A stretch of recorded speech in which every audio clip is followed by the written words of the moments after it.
지난 시간 우리는 베드로와 요한이 성전에 올라가던 일을 함께 묵상했습니다. 베드로와 요한이 기도하기 위하여 성전에 올라갈 때 사람들이 나면서부터 걷지 못하는 한 사람을 데리고 와 성전 미문 앞에 놓았습니다. 걷지 못하는 그는 구걸로서 생존을 이어가고 있었습니다.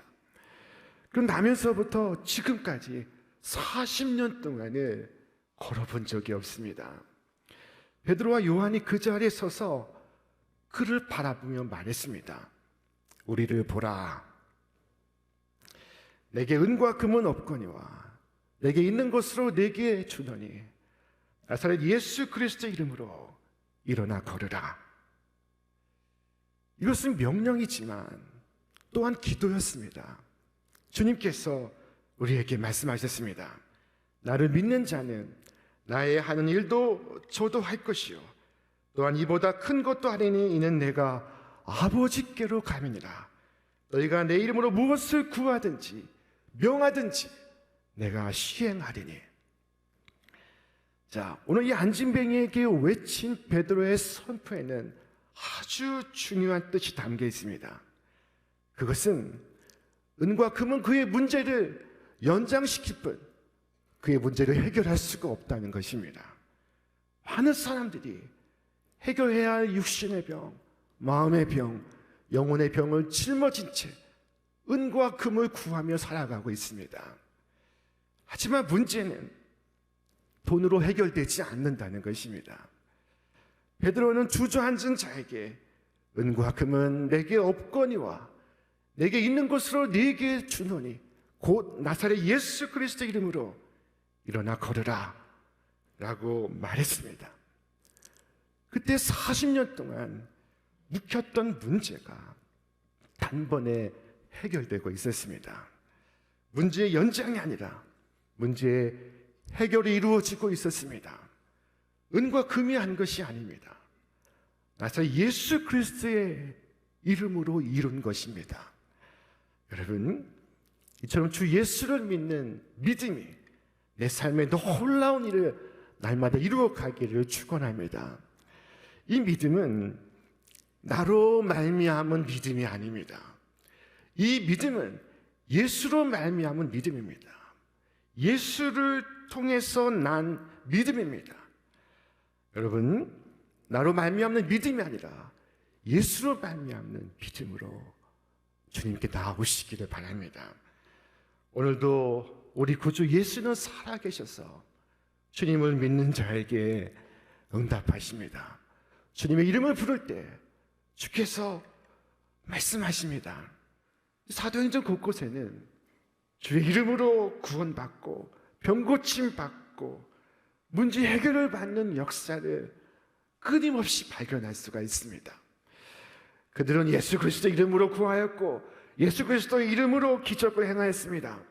그들은 기도했습니다. 주여, 이 종들로 하여금 담대히 하나님 말씀을 전하게 하여 주시오며 손을 내밀어 병을 낫게 하시옵고 표적과 기사가 거룩한 종 예수의 이름으로 이루어지게 하옵소서. 여러분, 이와 같이 구주의 이름을 불러 문제 해결을 보시기를 바랍니다. 그 이름을 불러 귀신을 쫓아내고 질병에서 자유케 되시기를 바랍니다. 예수의 이름은 우리를 절망의 자리에서, 근심의 자리에서, 염려의 자리에서 일으켜 세웁니다. 예수님은 자신의 이름을 믿는 모든 자에게 흔들리지 않는 희망이십니다. 절대 희망이십니다. 이처럼 예수의 이름으로 나면서부터 안진뱅이 된 삶을 살던 이가 일어나자 수많은 사람들이 베드로와 요한을 주목하여 보았습니다. 자, 그때 베드로가 말했습니다. 이스라엘 사람들아, 이 일을 왜 놀랍게 여기느냐? 우리 개인의 권능과 경건으로 이 사람을 걷게 한 것처럼 왜 우리를 주목하느냐? 조금 전 우리를 보라 말했던 베드로였습니다. 그러나 지금 왜 우리를 주목하느냐? 라고 말하고 있습니다. 우리 주변에는 놀라운 일을 행할 수 있다고 자랑하는 자들이 많습니다. 사람들은 그를 능력의 종이라고 부릅니다. 그들은 자신들의 이름을 사진과 함께 대문짝만하게 게시하며 사람들의 이목을 끌어당깁니다. 정치인 가운데도 종교인 가운데도 있습니다. 하지만 여러분, 진실한 주님의 종은 결코 자신을 내세울 수가 없습니다. 진실은 자신에게 능력이 없기 때문입니다. 아름다운 하프 소리가 울려 퍼진다고 가정해 보겠습니다. 여러분, 그 소리는 하프가 스스로 만들어낸 소리일까요? 그렇지 않습니다. 하프를 켜는 자가 만들어낸 소리입니다. 그런데 하프를 켜는 사람은 생각지도 않고 하프에다가 열광하고 박수치는 사람이 있습니까? 중요한 것은 그 뒤에 앉아있는 인격입니다. 이적도 그렇습니다. 개인의 능력으로 이루어진 것이 아닙니다. 하나님께서 그를 고용하시어 그를 통하여 이루시는 일이었습니다. 그러므로 그 개인에 대하여 놀랄 것도 크게 존경할 것도 없습니다. 자, 내가 사업을 하고 큰 성공을 거둔다고 해도 마찬가지입니다. 놀랄 것이 없습니다. 모두 주의 은혜요, 주께서 내게 행하신 일입니다. 그러므로 베드로는 매우 의미심장한 말을 하고 있습니다. 우리 개인의 권능과 경건으로 이 사람을 걷게 한 것처럼 왜 우리를 주목하느냐? 우리 능력으로, 우리 경고로 이 사람을 걷게 한 것처럼 우리를 바라보지 말라, 착각하지 마라. 자, 그럼 누구를 주목하란 말입니까? 누구를 바라보란 말입니까? 우리 구주 예수십니다. 사람들이 베드로와 요한 주위로 몰려들 때 베드로는 사람들의 시선을 모아서 예수님께로 인도하고 있습니다. 그의 입술이 예수님을 증언하고 그의 손이 예수님을 가리키고 있습니다. 그는 예수의 증인입니다. 그 예수님에 관하여 무엇을 증언하는지 자세히 들어보시기 바랍니다. 그는 두 가지를 말하고 있습니다. 첫째, 예수님의 십자가에 대해서 말하고 있습니다. 우리 말씀 같이 읽겠습니다. 너희가 그를 넘겨주고 빌라도가 놓아주기로 결의한 것을 너희가 그 앞에서 거부하였으니 너희가 거룩하고 의로운 일을 거부하고 도리어 사인한 사람을 놓아주기를 구하여 생명의 주를 죽였다. 너희가 넘겨주고 너희가 죽였다고 말하고 있습니다. 물론 이 말을 듣는 사람 중에 예수님의 십자가 죽음에 관계되지 않은 사람도 있을 수 있습니다. 너희가 그를 넘겨주고 너희가 그를 조롱하고 너희가 그를 죽게 하였다 라고 했을 때 저는 아닌데요, 저는 그날 예루살렘에 있지도 않았는데요 라고 말하는 사람이 있다면 베드로의 이 증언이 틀린 것일까요? 그렇지 않습니다. 베드로의 말인즉슨 그 자리에 없던 사람들까지, 오늘 이 시대에 우리까지 그 책임을 회피할 수가 없다는 것입니다. 자, 예수님을 십자가에 못 박은 것은 빌라도만이 아니라 바로 우리 모두가 예수님을 십자가에 못 박은 것이라고 말하고 있는 것입니다. 그렇습니다. 예수님을 십자가에 못 박은 것이 나 자신입니다. 그들의 죄가 오늘 나에게도 있습니다. 나의 부지와 나의 간사함과 나의 악이 십자가에까지 뻗어 있습니다. 여러분이 주님께서 하지 말라고 하신 일을 행할 때마다 그 주님을 보좌에서 밀어내고 주님의 권위를 인정하지 않고 있는 것입니다. 주님을 조롱하고 있는 것입니다. 내가 그리스도 십자가에 못 박지 않았고 가시 면류관을 엮어서 그 머리에 씌우지 않았으며 그 자리에 서서 주를 조롱하지 않았을지라도 나의 입술의 죄와 마음의 죄와 행위의 죄가 그리스도 십자가에 못 박고 있습니다. 그를 조롱하고 있습니다. 우리는 그리스도 죽이는 죄를 택하였고 구주를 버렸습니다. 베드로는 사람들에게 직접 대놓고 말하기를 두려워하지 않았습니다. 너희가 주를 죽였다. 너희가 그를 십자가에 못 박았다. 너희가 살인한 사람을 대신 도와주기를 구하였다. 이 사람이 아니라 바라바라 하고 그들은 외쳤던 것입니다. 베드로는 청중의 죄를 사정없이 지적하고 있습니다. 주저함 없이 사람들의 양심을 찌르고 있습니다. 복음을 전하는 자는 예수님의 십자가를 가감없이 전할 뿐입니다. 자, 두 번째로 베드로는 예수님의 부활을 증언하고 있습니다. 사람들은 예수님을 십자가에 못 박았습니다. 그러나 생명의 주 되신 예수 그리스도는 하나님의 권능으로 부활하셨습니다. 무지한 백성들이 공모하여 그리스도를 죽음에 몰아넣었지만 하나님께서 그를 죽은 자 가운데서 살리셨습니다.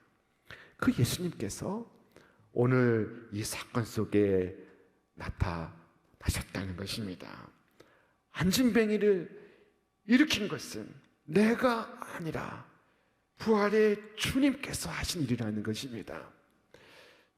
40년간 일어나지 못한 사람이 자리를 털고 일어나 걷기도 하고 뛰기도 하며 주님을 찬양합니다. 이것이야말로 부활의 삶이 아니겠습니까? 부활의 주께서 행하신 일이 아니면 무엇이겠습니까? 이와 같은 부활하신 주님의 능력이 오늘 이 자리에 있는 우리 모두에게, 우리의 자녀들에게 가득하기를 주님의 이름으로 축원합니다. 베드로는 담대하게 그리고 열렬하게 복음을 전했습니다. 베드로는 청중들에게 그리스도를 전하고 나서 이와 같이 말했습니다. 그러므로 너희가 회개하고 돌이켜 너희 죄 없이 함을 받으라. 이같이 하면 새롭게 되는 날이 주 앞으로부터 이를 것이요. 자, 회개란 무엇일까요? 오늘 말씀에 담겨 있습니다. 회개하고 돌이켜. 여러분, 회개는 돌이키는 것입니다. 많은 사람들이 죄를 짓고 그 자리에서 후회를 합니다. 섭섭한 감정이 마음에 생깁니다. 자, 그러나 이 후회는 회개가 아닌 것입니다. 회개는 거기에서 돌이키는 것입니다.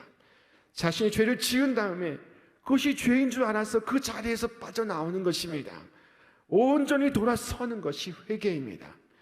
죄가 어떤 것인지를 깨달아서 가던 발걸음 멈추고 돌아서서 옳은 길 가는 것이 회개입니다. 사도 베드로는 무리들에게 외치고 있었습니다. 그러므로 너희가 회개하고 돌이켜 너희 죄 없이 함을 받으라. 이같이 하면 새롭게 되는 날이 주 앞으로부터 이를 것이요. 이 새롭게 되다, 새롭게 되는 날이라는 이 표현이 이전 성경 번역에서는 유쾌하게 되는 날이라고 번역되었습니다. 이 새롭게 되다, 유쾌하게 되다, 이 부분이 히라버 성경에는 아나푹시스라는 말로 기록되었습니다. 자, 이것은 다시 숨을 쉬다 라는 뜻입니다. 자, 지금 상태는 숨을 쉬고 있지 않은 상태라는 것입니다. 여러분 다 숨을 쉬고 계십니까? 그러나 오늘 성경은 여러분이 숨을 쉬지 않고 있다고 말씀하고 있습니다. 죄로 인하여 숨 막히는 삶을 살아가고 있다는 것입니다. 우리가 다시 숨을 쉬는 삶을 살려면 어떻게 해야 될까요? 자, 다시 숨을 쉬는 유일한 방법은 회개입니다. 회개를 통하여 죄 없이 함을 받는 것입니다. 죄는 우리를 숨을 쉬게 하고 우리를 죽음에 이르게 합니다.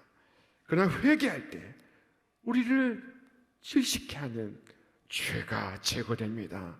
우리의 지은 죄가 깨끗이 씻겨나갑니다. 이때 비로소 다시 숨을 쉴 수 있게 되는 것입니다. 다시 새롭게 되고 유쾌하게 되는 날이 주님께로부터 임하는 것입니다. 여러분, 이 같은 삶을 살기 원하십니까? 회개만이 길입니다.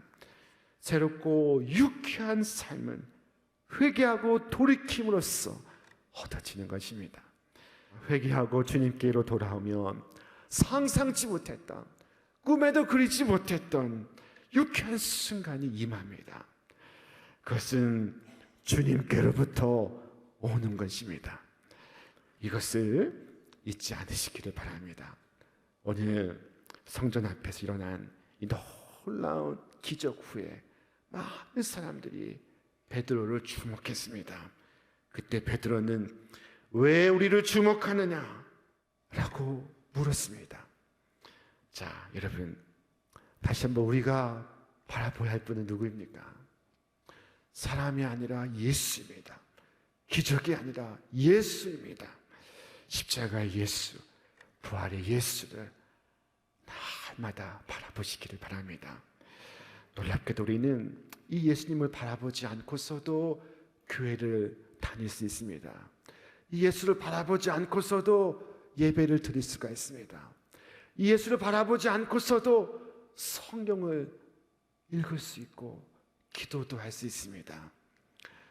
자, 동생 마리아는 예수님 발치에 앉아서 예수님 바라보고 예수님 말씀 듣고 예수님 말씀을 경청하고 있었습니다. 그러나 언니 마르다는 주님 바라보지 않고, 그리고 주의 말씀 듣지 않고, 그리고 돌아다니고 있었습니다.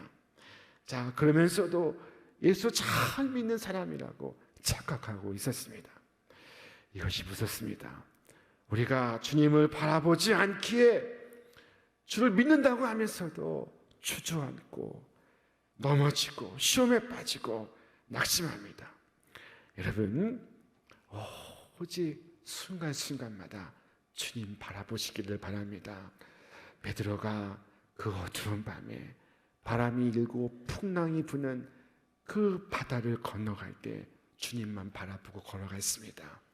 그가 잠시라도 주님 바라보지 않고 바람을 바라볼 때 사정없이 그의 몸이 바닷속으로 빠져들고 있었습니다.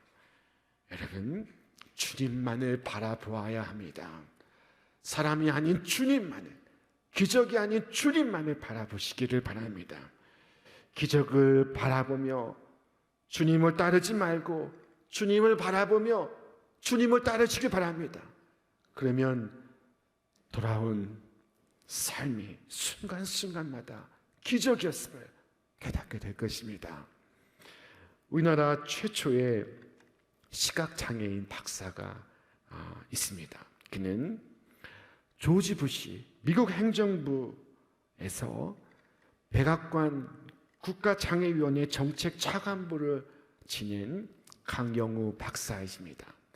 자, 한인으로서는 당시 미 정부의 최고위직에 오른 인물이었습니다. 그가 중1 때 누군가가 찬 공에 눈을 맞아서 두 눈이 실명했습니다. 이 충격으로 어머니가 죽었습니다. 아버지가 그 뒤를 따라갔습니다. 졸지에 고아가 되고 말았습니다. 그의 남동생은 철물점에 팔려갔고 여동생은 고아원에 보내졌습니다.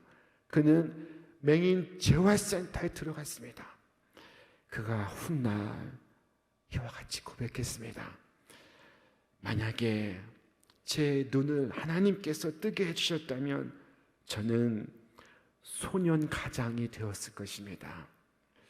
그러나 나는 눈을 뜨지 못했기 때문에 오직 주님만을 바라봤습니다.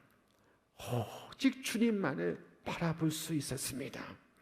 그리고 놀라운 이 축복을 얻을 수가 있었습니다. 자, 그와 그의 자녀와 그의 형제들에게 큰 축복이 임했습니다. 그의 두 동생은 박사가 되고 그의 아들은 그보다 더 높은 미 정부의 고위직 인물이 되었습니다. 자, 여러분, 오늘 일어난 이 표적으로 병이 나은 사람의 나이가 40세였다고 말씀합니다. 나면서부터 40년간 일어나 본 적이 없는 사람이었습니다. 그러나 누구도 꿈꾸지 못했던 일이 그의 삶에 일어나고 있었습니다. 이 일을 계기로 이스라엘의 믿은 사람의 수가 남자만 5천 명이 되었다고 말씀합니다. 베드로는 의지와 소망을 잃고 주저앉은 이스라엘 민족 앞에서 복되신 구주 예수를 증언했습니다. 여러분, 이와 같이 주저앉아 있는 가정, 우리 청소년, 청년, 민족 앞에서 구주 예수의 증인 되시기를 바랍니다. 이것이 바로 사도행전이 우리에게 말씀하는 바입니다. 사도행전은 교회가 무엇인지, 성도가 누구인지를 말씀하고 있습니다. 교회란 증인들의 공동체이며 성도란 세상에서 증인으로 주님께 부름받은 자들입니다. 우리 성도는 날마다 삶 속에서 복되신 구주의 증인으로 살아갈 사람들입니다. 베드로는 지금 구주 예수를 증거하고 있습니다. 자신이 주목받기를 거부하고 있습니다. 오직 예수의 이름만 드러내고 있습니다. 예수 이름이 아니고선 주저앉은 자가 일어날 수 없습니다. 예수 이름이 아니고선 죽은 자가 다시 살아날 수 없습니다. 나사렛 예수 이름으로 일어날지어다. 나사렛 예수 이름으로 회복될지어다 라고 기도하시며 주님을 증언하는 여러분의 매일의 삶 속에, 가정 속에, 일터 속에 생명과 부활의 주님께서 이 놀라운 이적을 차고 넘치게 이루어 주시기를 주님의 이름으로 축원합니다.